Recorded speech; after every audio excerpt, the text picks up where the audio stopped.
دا خو د هیڅ چا د یو انسان هم په تصور کې هم نه راتله چې داسې یوه ورځ به راځي. دغه هغه هم لرله ارزوګونه مې وې.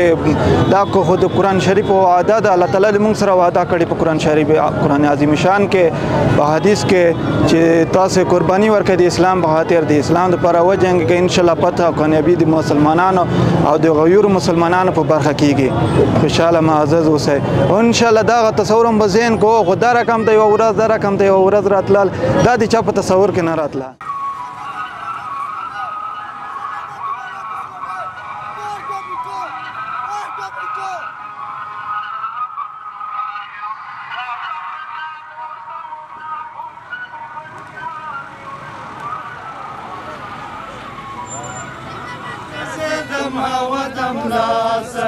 ناسا بیمارت ودم ناسا قربان شستر یو نمسر جمهوریت ودم ناسا بیمارت ودم ناسا.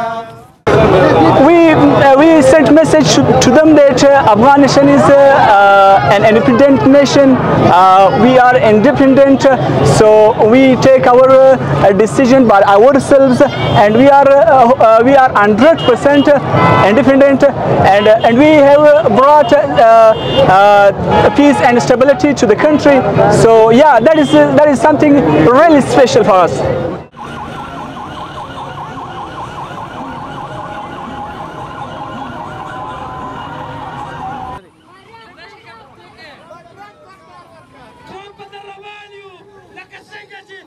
Afghanistan فتح شو، راندوی کی ورځ کې فلسطین فتح کیږي ان شاء الله.